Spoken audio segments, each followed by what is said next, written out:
전능하사 천지를 만드신 하나님 아버지를 내가 믿사오며 그 외아들 우리 주 예수 그리스도를 믿사오니 이는 성령으로 잉태하사 동정녀 마리아에게 나시고 본디오 빌라도에게 고난을 받으사 십자가에 못 박혀 죽으시고 장사한 지 사흘 만에 죽은 자 가운데서 다시 살아나시며 하늘에 오르사 전능하신 하나님 우편에 앉아 계시다가 저리로서 산자와 죽은 자를 심판하러 오시리라. 성령을 믿사오며 거룩한 공예와 성도가 서로 교통하는 것과 죄를 사하여 주시는 것과 몸이 다시 사는 것과 영원히 사는 것을 믿사옵나이다. 아멘.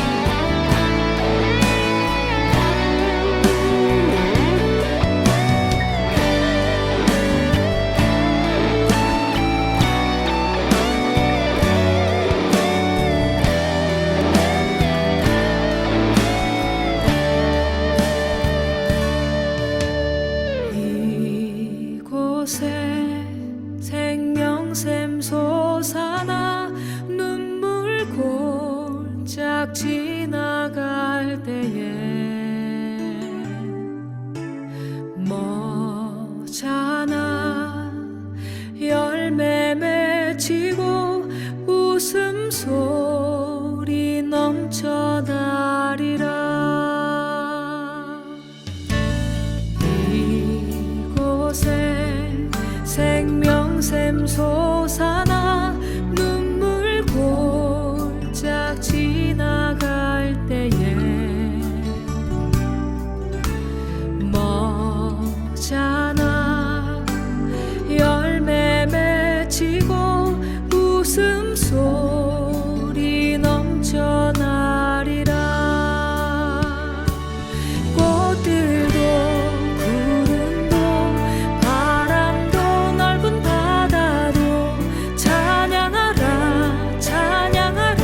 제2장.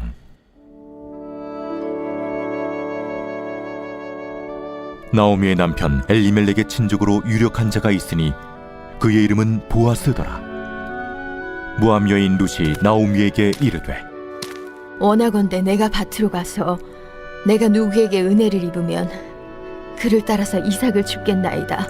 하니 나오미가 그에게 이르되, 내 딸아, 갈치오다.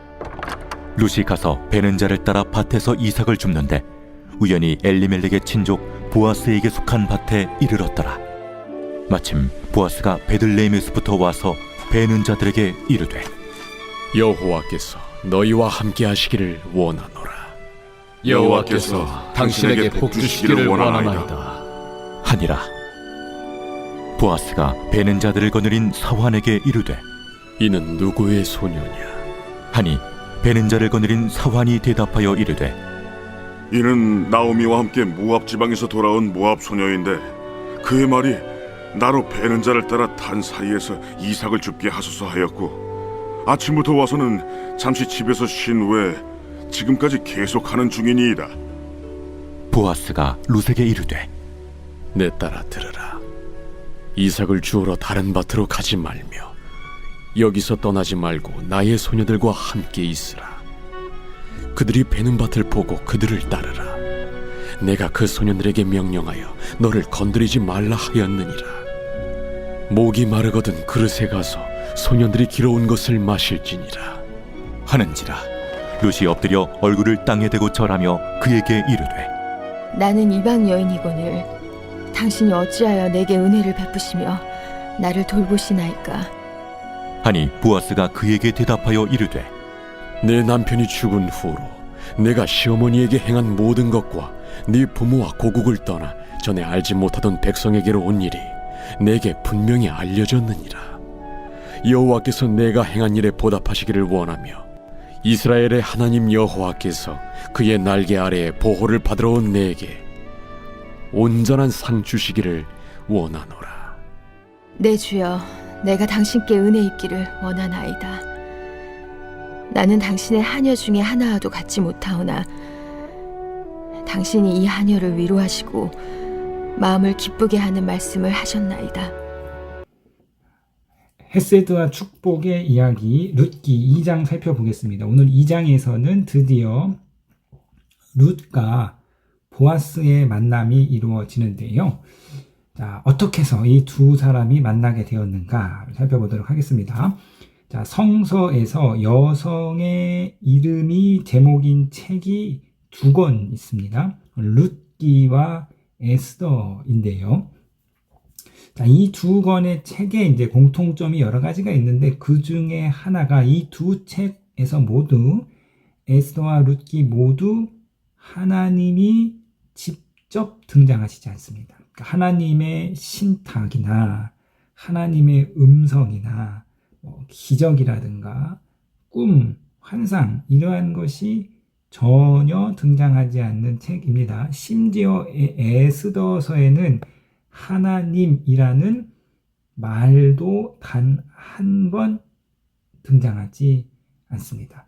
자, 그러니까 이 에스더와 룻기 2권의 성경 모두 현실 세계에 보이지 않지만 그 배후에서 섭리적으로 일하시는 하나님을 이야기하고 있습니다. 자, 룻기의 시대적 배경은 사사 말기 시대, 그러니까 패역하여서 하나님이 보이지 않는 시대이고요. 자, 에스더의 시대는 페르시아에서 속국의 백성으로 살아가는 시대입니다. 그러니까 하나님의 백성이 지금 이방 땅에서 속국의 백성으로 살아가고 있는 처지인 거죠. 그러니까 이 두 시대 상황 모두 하나님이 마치 없는 것처럼 여겨지는, 하나님이 부재하시는 것처럼 여겨지는 시대이죠. 악이 팽배하고 하나님의 백성이 고된 속국의 백성으로 살아가는 그 현실 속에서도, 그러나 하나님 보이지 않지만, 하나님 지금 역사하고 있는 것 같지 않지만, 그러나 여전히 살아서 역사하시는 하나님을 이야기하고 있습니다. 자, 여러분, 부흥의 시대에는, 하나님의 기적과 능력이 가득한 시대에는요, 하나님을 믿고 따르는 것이 그렇게 어려운 일만은 아닙니다. 그러나 부흥과 기적이 없는 그때, 사사기와 같이 암울한 그때, 에스더와 같이 속국의 포로가 된 그때에도 여전히 보이지는 않지만 하나님이 살아계시고 역사하시다 믿는 것은 쉽지만은 않은 일이고, 자, 그것을 보여주고 있는 책이 바로 룻기와 에스더입니다. 자, 오늘 본문에서 이 룻과 보아스가 만나는데요. 그 배후에서, 이 둘의 만남 배후에서 섭리적으로 일하시는 하나님의 손길을 보여주는 두 단어가 있는데요. 자, 이제 룻이 이삭을 주부로 떠났는데 3절 보시겠습니다. 룻이 가서 베는 자를 따라 밭에서 이삭을 줍는데 우연히 엘리멜렉의 친족 보아스에게 속한 밭에 이르렀더라. 룻이 이삭 주부로 갔는데 그 밭이 우연히 보아스의 밭이다. 자, 4절. 마침 보아스가 베들레헴에서 와서 배 자는 데들에게 이르되. 자, 룻이 보아스의 밭에 갔는데 그때 때마침 보아스가 밭으로 와서 이제 룻과 보아스가 만나게 됩니다. 자, 우연히, 마침. 자, 이러한 표현은요, 인간의 계획이나 인간의 조작에 의한 것이 아니라는 것을 보여주고 있습니다. 룻이 계획하고 작정해서 보아스로 밭에 간 것이 아니다.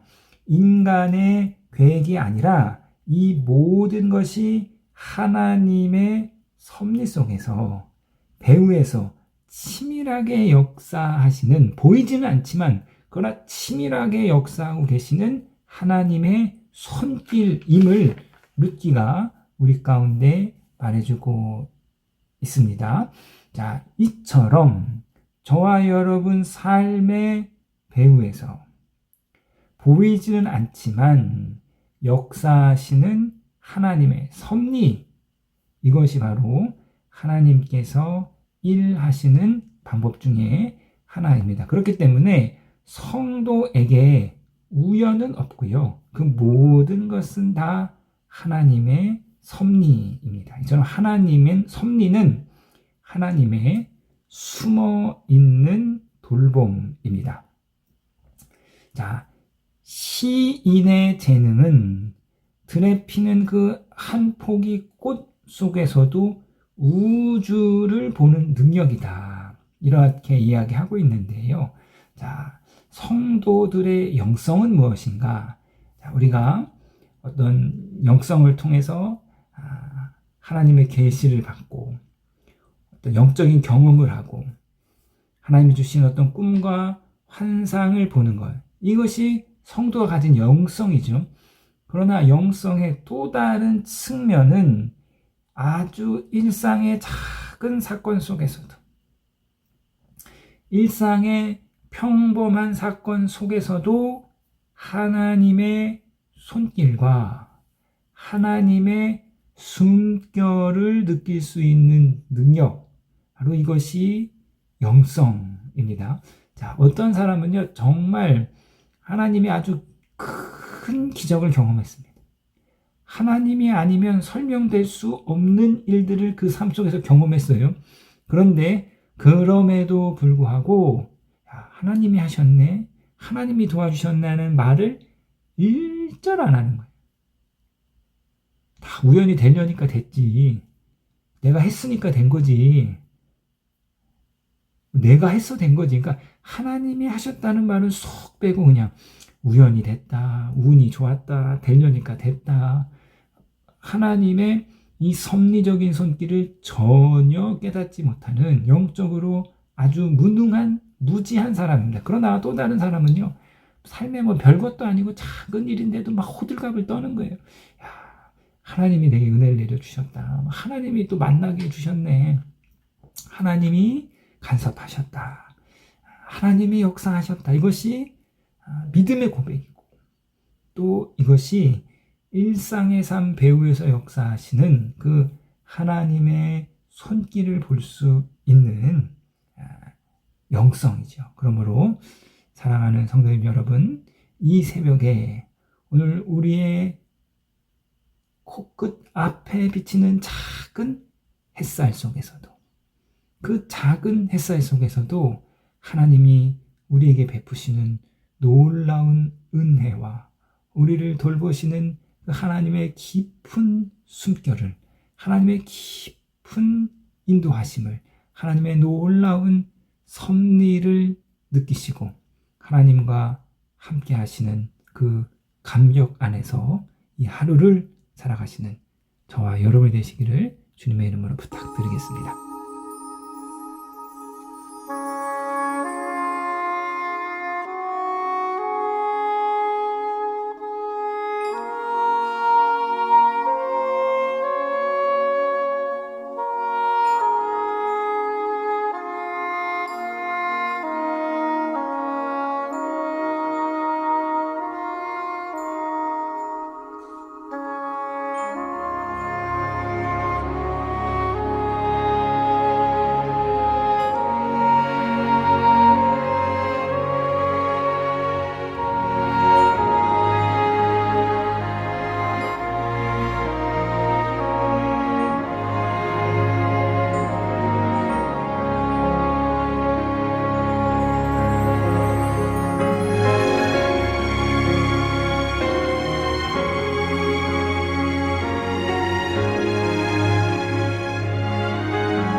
하늘에 계신 우리 아버지여, 이름이 거룩히 여김을 받으시오며 나라에 임하옵시며 뜻이 하늘에서 이룬 것 같이 땅에서도 이루어지이다.